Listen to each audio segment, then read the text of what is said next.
Back in, we started the business in 1971 in San Francisco. And at that time, there was no papermaking, hand papermaking whatsoever in this country. But there was some interest in it. And my wife, Kathryn, being a printmaker, she was aware that artists felt a need for handmade paper, particularly paper made, especially for print projects.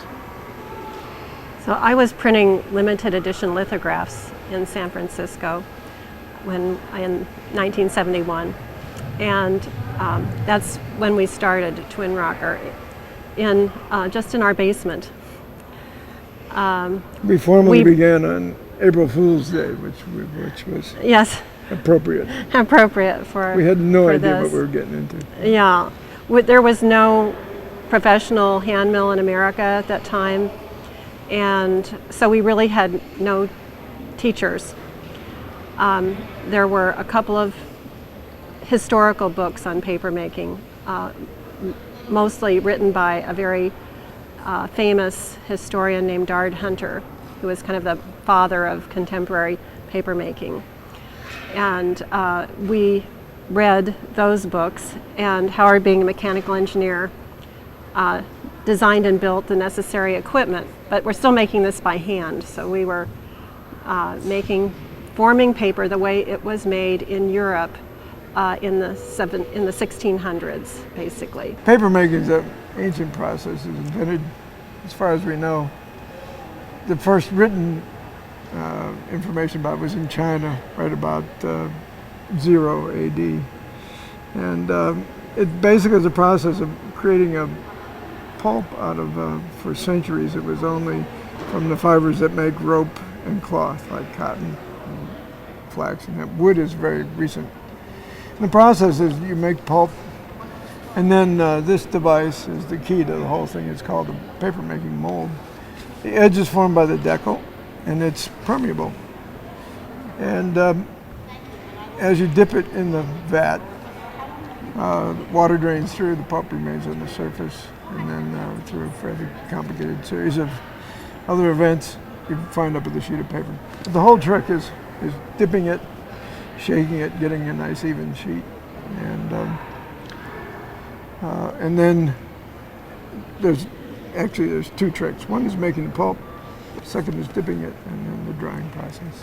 And then you can see here that on this mold there's a watermark, and the watermark is a wire that's hand bent and then sewn on the surface of the mold. This is called a laid mold because it has wires that stretch along the surface. Now all of this is handmade. The mold and the decal are all handmade by a craftsman, and another craftsman has actually hand formed this wire into a design. And this wire casts a thin place in the paper, so the pulp forms around that wire, and when you hold the finished paper up to the light, then you can see the watermark because the paper is actually thinner there. And there's a wonderful display of watermarks as part of this exhibit. Howard and I are featured in a documentary movie called The Mark of the Maker by Chicago filmmaker David McGowan.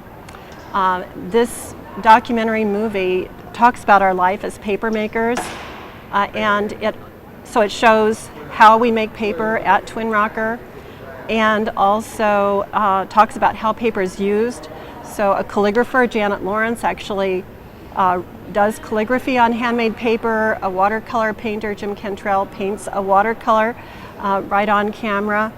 And also we are making paper for a limited edition book that's being printed by a British letterpress printer, Michael Gullick, actually at Twinrocker in Brookston. So he came over from England to print this book and the two of us collaborated on it. And then he actually binds part of the book. So people in the movie, they get to see the process of paper making along with how paper is used, how our customers use it.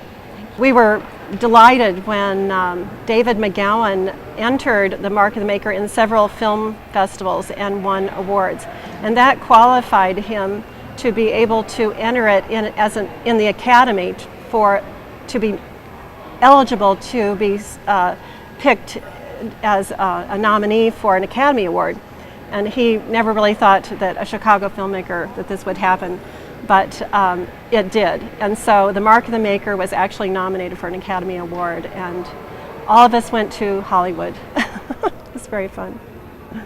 The World of Paper exhibition continues through January 10th of 2010 at Central Library downtown.